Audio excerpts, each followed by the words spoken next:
இறைமகன் இயேசு கிறிஸ்துவில் அன்புமிக்க சகோதர சகோதரிகளே, குழந்தைகளே, பெற்றோரே, பெரியோரே, இந்த நாளை ஆண்டவருக்கு அர்ப்பணிப்போமா? அன்பு தெய்வம், இந்த அதிகாலை வேளையிலே இந்த இறை வார்த்தையின் முன்னால் முழந்தாள் படியிட்டு கேட்பதற்கு தயாராக இருக்கின்றேன். என்னுடைய சகோதர சகோதரிகளை என்னுடைய பாதத்திலே தருகின்றேன். எந்த நோக்கத்திற்கோ ஆண்டவர் இதே ஆவலோடு இந்த இறை வார்த்தையை கேட்க இவர்கள் வருகின்றார்களோ இவர்களை ஆசீர்வதியும். இந்த இறை வார்த்தையின் வெளிச்சம், ஆற்றல், சக்தி இவர்களுடைய இல்லத்தில் தங்கட்டும். இவர்களை ஆசீர்வதியும். இவர்களுடைய குழந்தைகளை ஆசீர்வதியும். அன்புமிக்கவர்களே, இன்றைய நாளிலே நாம் தியானிப்பதற்காக எடுத்துக்கொண்ட இறை வார்த்தை லூக்கா எழுதிய நற்செய்தி 24ஆம் அதிகாரம் 53வது இறை வார்த்தை. அவர்கள் கோவிலில் எப்பொழுதும் கடவுளை போற்றியவாறே இருந்தார்கள்.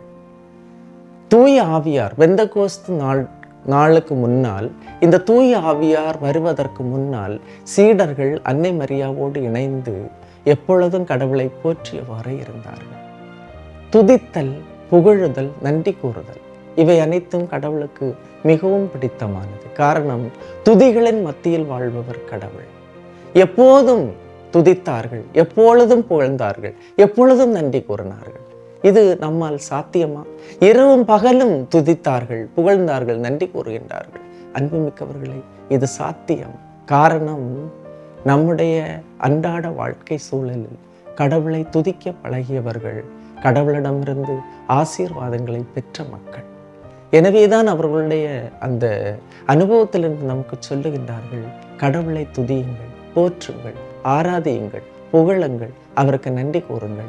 எப்பொழுதும் அவருடைய பிரசன்னம், அருள் பிரசன்னம் உங்களோடு இருக்கும் என்று சொல்லுவார்கள். எனவே இன்றைய நாளிலே சீடர்கள் செய்தது போல கோவிலில் எப்பொழுதும் கடவுளை போற்றியவாறே இருந்தார்கள் என்று சொல்லும் பொழுது அவருடைய பிரசன்னத்திலே இருந்தார்கள். துதித்து கொண்டே இருந்தார்கள், புகழ்ந்து கொண்டே இருந்தார்கள், நன்றி கூறிக்கொண்டே இருந்தார்கள். எல்லாவற்றிற்கும் கடவுள்தான் அச்சாரம், ஆணிவேர் என்பதை உணர்ந்து எப்பொழுதும் துதித்து கொண்டே இருந்தார்கள். தூய் ஆவியார் அவர்கள் மீது வந்து இறங்கினார். பெந்தெகோஸ்தே அனுபவம் அவர்களுக்கு கிடைக்கின்றது. எனவே இந்த இறைவார்த்தை நமக்கு சொல்லுவது என்னவென்றால், கடவுளை துதித்து துதித்து துதித்து துதித்து அவரை உயர்த்தும் போது, அவரை ஏற்றி போற்றும் போது தூய் ஆவியார் வருகின்றார். கடவுளை புகழ்ந்து புகழ்ந்து புகழ்ந்து புகழ்ந்து அவரை மேலாக உயர்த்தும் போது தூய் ஆவியின் அருள் கிடைக்கின்றது.